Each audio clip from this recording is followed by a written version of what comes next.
Dans la précédente vidéo, je vous expliquais que l'évolution, contrairement à ce qui nous est enseigné par la connaissance scientifique, n'est pas seulement naturelle, elle peut être contrôlée. C'est-à-dire que vous pouvez acquérir des facultés et capacités particulières dont je serai satisfait et qui vous aideront à aller très vite dans vos activités, dans la manière de résoudre vos problèmes. Vous serez désormais surdoué et certaines choses deviendront évidentes pour vous, alors que pour d'autres, elles sont une montagne à consommer. Pour accéder à la précédente vidéo, suivez le lien qui s'affiche. Je ne suis pas venu vous annoncer quelque chose d'abstrait, mais des méthodes bien concrètes et expérimentées, soit par moi, soit par d'autres personnes qui peuvent en témoigner. Je suis venu rendre accessible à tous des vérités utiles à l'humanité qui devraient être connues de tous. Par ailleurs, en regardant mes vidéos, vous apprendrez quelques éléments de développement personnel qui feront de vous quelqu'un de meilleur avec des exercices simples pour pouvoir acquérir de nouvelles capacités sans de grands efforts. C'est aussi un début d'évolution.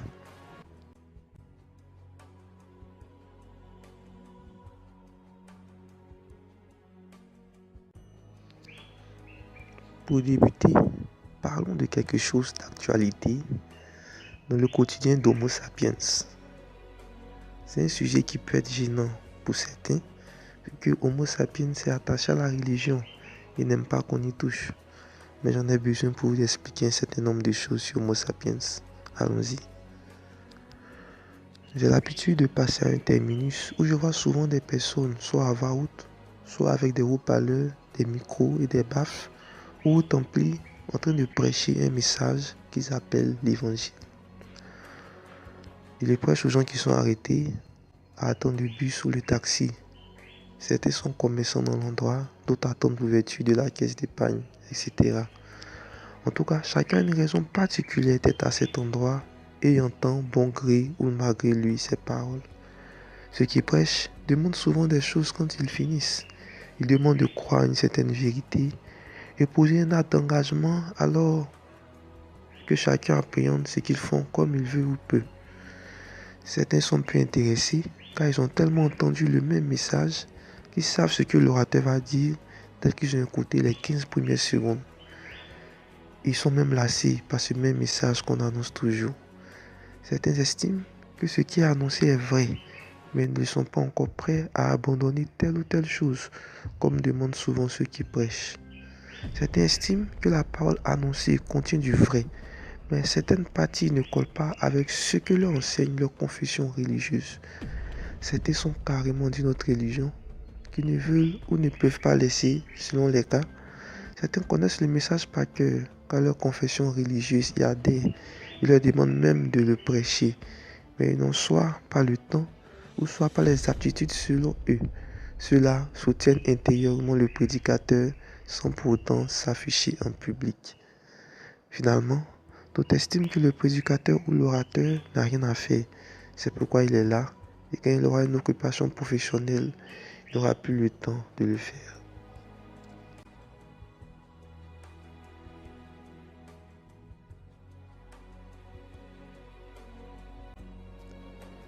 Comme je l'ai dit, chacun a une réaction particulière devant ce type d'acte, devant une seule situation. Et rassurez-vous, aucune de ces réactions que j'ai décrites n'est anormale.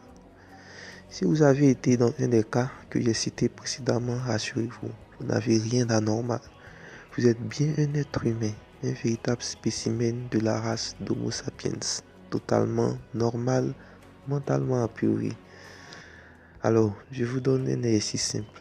Essayez de vous rappeler une des fois où vous avez été dans un lieu public décrit comme auparavant et rappelez-vous la réaction que vous avez eue et voyez si elle fait partie de celle que j'ai citée. Et ce n'est pas le cas, décrivez votre réaction dans un email de 3 lignes que vous enverrez à l'adresse qui s'affiche actuellement. Je serai ravi de les lire et voir la diversité de raisonnement des Homo sapiens que nous sommes. A priori, je précise bien un email de 3 lignes maximum, soyez bref.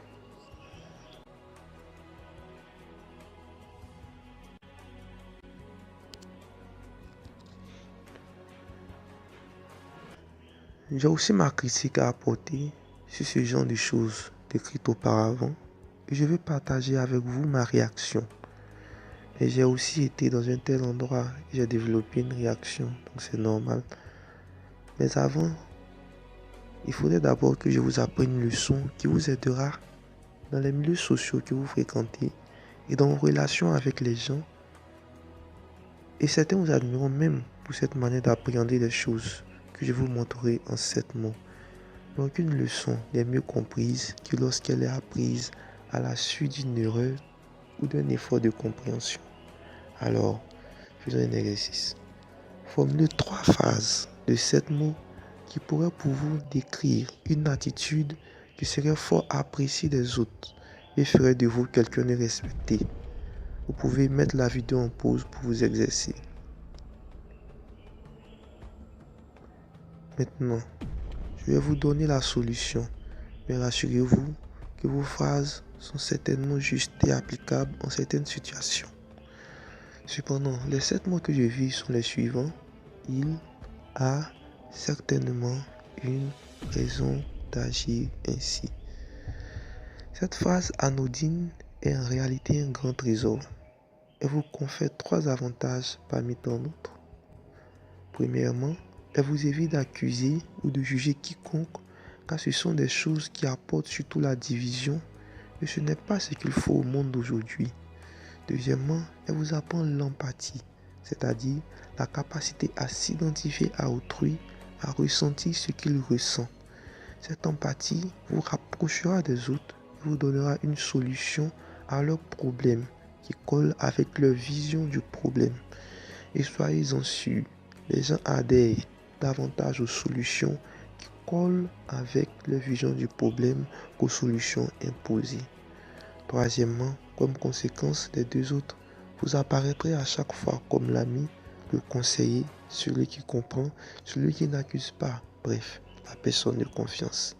Eh bien, appliquez ceci et laissez des commentaires sur la page Facebook Prédicateur itinérant sur la publication dédiée à cette expérience.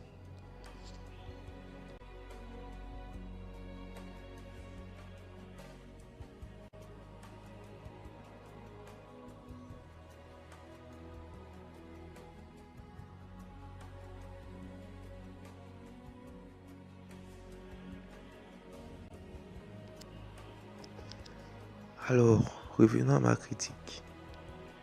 Eh bien, je pense que tous ont une bonne raison d'agir, parce que tous réagissent selon des expériences vécues qui ont forgé leur raisonnement. Alors, logiquement, chacun a raison. Si vous me suivez, je parle de la logique selon laquelle nos réactions résultent de nos expériences. Je vous proposerai donc une réaction autre que vous aurez avec une expérience nouvelle. Cette réaction, c'est la mienne, car j'ai une expérience différente. Moi, en voyant la scène que j'ai décrite en début de vidéo, je dis tout simplement, ils ne savent pas tous de quoi ils parlent réellement, ils ne comprennent pas tous de quoi il peut s'agir. Je pense que ceux qui prêchent ne savent toujours pas tous de quoi ils parlent, en effet, et ceux qui écoutent ont une idée erronée de ce dont il s'agit vraiment.